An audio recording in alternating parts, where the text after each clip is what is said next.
આપણે સામાન્ય રીતે આપણી દીકરીઓની સંભાળ રાખતા હોઈએ છીએ કે તેમની સાથે કંઈ અજુગતું ન બને, પણ હવે સમય બદલાયો છે અને સમય એવો બદલાયો છે કે હવે તમારો દીકરો હોય તો પણ તેની ચિંતા કરવી પડે કે તેનું કોઈ શારીરિક શોષણ ન કરે.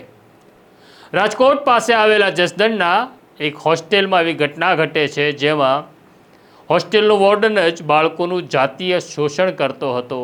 આ મામલે ગોપાલ ઇટાલિયાએ પણ એક વિડીયો બનાવ્યો છે અને આ મામલે જસદણ પોલીસે ગુનો પણ નોંધ્યો છે. તેની વાત કરવી છે. વૈષ્ણવજન તો તેને કહીએ જે પીડ પરાઈ જાનાને રે. નમસ્કાર, નવજીવન ન્યૂઝમાં તમારું સ્વાગત છે અને હું છું તમારો પ્રશાંત દયાળ. એક શરમજનક ઘટના બહાર આવી છે અને એટલી બધી શરમજનક ઘટના છે કે હવે આપણે આપણા દીકરાઓની પણ ચિંતા કરવી પડે તેવો સમય આવ્યો છે.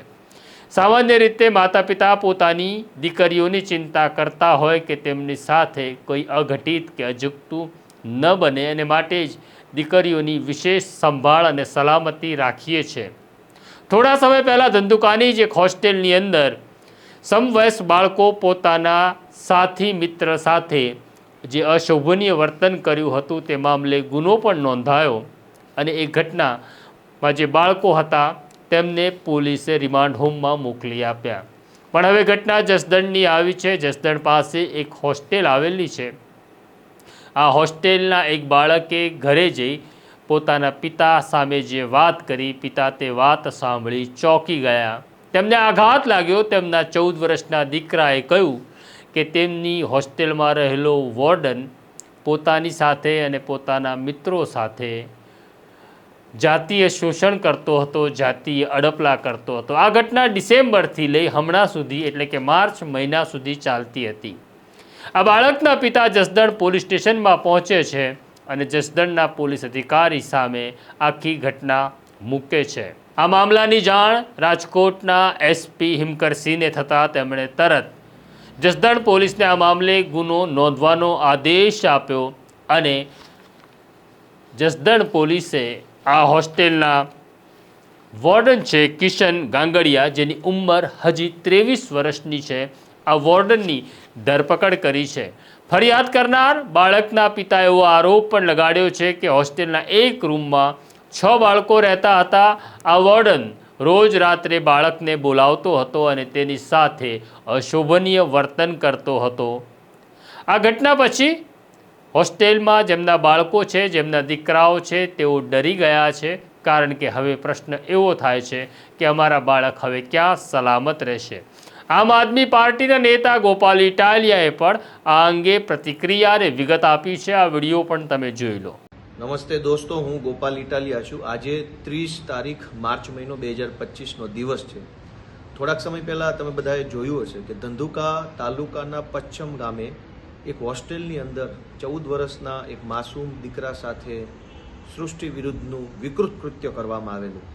આ કૃત્ય બન્યા પછી ધંધુકાની મહાન પોલીસે, હર્ષ સંઘવીની મહાન પોલીસે આશરે 15-20 દિવસ સુધી ફરિયાદીને ટલ્લે ચડાવ્યા પછી વિડીયો જ્યારે આખા ગુજરાતમાં વાયરલ થયો ત્યારે માંડ એફઆઈઆર નોંધી હતી. અને એ ઘટના આપણે જોઈ કે સરકારી હોસ્ટેલમાં રહીને ભણતા બાળક કે જેને પોતાના મા બાપે એક સારી આશા સાથે ભણવા મોકલ્યો છે, એ બાળક સાથે સૃષ્ટિ વિરુદ્ધનું કૃત્ય થાય, એના કપડાં કાઢી નાખવામાં આવે, એની સાથે વિકૃતિ કરવામાં આવે, એ ઘટના બની એના પડઘા હજુ શેમાં નથી. ત્યાં આજે ફરીથી એક નવી ઘટના સામે આવી છે. જસદણ પંથકની એક સરકારી હોસ્ટેલની અંદર શાળાના આચાર્ય અને એ સરકારી હોસ્ટેલના ગૃહપતિ બંને રાત્રે 12-14 વર્ષના યુવાનોને રૂમમાં બોલાવી કપડાં કાઢી એની સાથે વિકૃત કૃત્ય કરતા હતા. આ ઘટના 12મા મહિનાની છે, ડિસેમ્બર 2024ની ઘટના છે. એફઆઈઆરમાં જે તારીખ, કેમ કે આજે સવારથી હું અને અમારા નેતા રાજુભાઈ કરપડા આ ઘટનાના મદદ માર્ગદર્શનમાં લાગ્યા હતા. શરૂઆતમાં તો પોલીસે સાંભળવાની ના પાડી દીધી, આનાકાની કરી દીધી.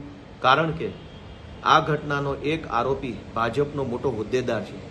ભાજપનો મોટો હોદ્દેદાર શાળાના 12-14 વર્ષના છોકરાઓને રાત્રે રૂમમાં બોલાવી એમની સાથે વિકૃત વર્તન કરતો હતો, સૃષ્ટિ વિરુદ્ધનું કૃત્ય કરતો હતો. આ ઘટના સામે આજથી બની છે 12મા મહિનામાં, પણ અત્યાર સુધી દબાવી રાખવાની કોશિશ શાળાના આચાર્ય અને સંચાલક અને ભાજપના નેતાઓએ કરી છે. દોસ્તો, ધંધુકાની ઘટના બની, એમાં પણ ભાજપના સ્થાનિક નેતાએ 14 વર્ષના છોકરા સાથે સૃષ્ટિ વિરુદ્ધના કૃત્યની ઘટના દબાવવાની કોશિશ ભાજપના માણસોએ કરી. જસદણની ઘટનાને પણ દબાવવાની કોશિશ, છાવરવાની કોશિશ ભાજપના માણસોએ કરી. હોસ્ટેલમાં જે દીકરીઓ તો સલામત નથી જ, દીકરા પણ સલામત નથી. 14 વર્ષના દીકરાને હોસ્ટેલમાં ભણવા મૂક્યો હોય અને ગૃહ પિતા પોતે રાત્રે રોજ છોકરાઓને રૂમમાં બોલાવી, જબરજસ્તી કરી, ગાળો દઈ, માર મારી સૃષ્ટિ વિરુદ્ધનું કૃત્ય કરે. આ કૃત્યને જસદણની કે ધંધુકાની પોલીસ છાવરે. આવા હીન કૃત્યને, વિકૃત કૃત્યને ભાજપના નેતાઓ છાવરે તો હર્ષ સંઘવીને એટલું જ કહેવાનું કે ભાઈ, ઢાંકણીમાં પાણી લઈને શરમથી ડૂબી મર, અને ઢાંકણીમાં પાણી લેવાનો જીવ ન હાલતો હોય તો પંખે લટકી જવાય.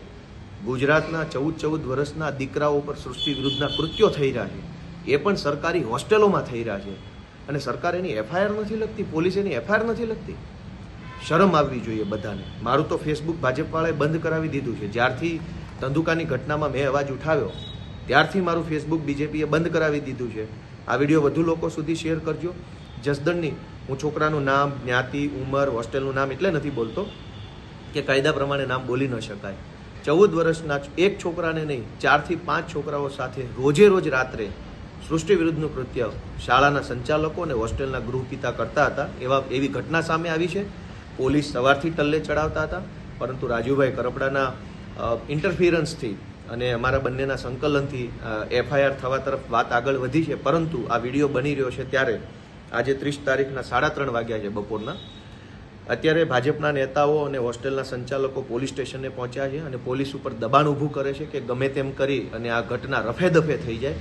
દોસ્તો, 4-4, 5-5 યુવાનો, છોકરાઓ નાના નાના 14 વર્ષના, એની સાથે હોસ્ટેલમાં ગેંગરેપ થાય, આખું હોસ્ટેલનું તંત્ર એની ઉપર સૃષ્ટિ વિરુદ્ધનું કૃત્ય કરે, કોઈને કહીશ તો મારી નાખીશ એવી ધમકી આપે, એ ઘટનાને છાવરવા જસદણ પોલીસ સ્ટેશને ભાજપના માણસો પહોંચ્યા છે. આ વિડીયો શેર કરી અને ભોગ બનનાર બાળકોને સપોર્ટ આપજો એવી વિનંતી છે. જય હિન્દ.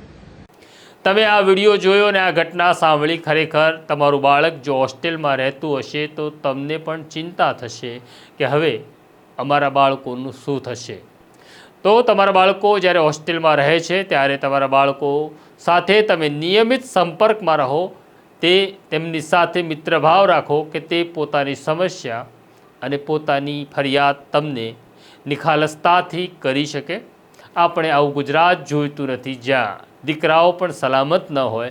આપણે તો એવું ગુજરાત જોઈએ છે જ્યાં તમામ માણસ સલામત અને સુખ શાંતિથી રહેતો હોય. આ ઘટના અંગે તમારી પ્રતિક્રિયા અમારી કોમેન્ટ બોક્સમાં લખજો. અત્યારે મને રજા આપો. નમસ્કાર. વૈષ્ણવજન તો તેને કહીએ જે પીડ પર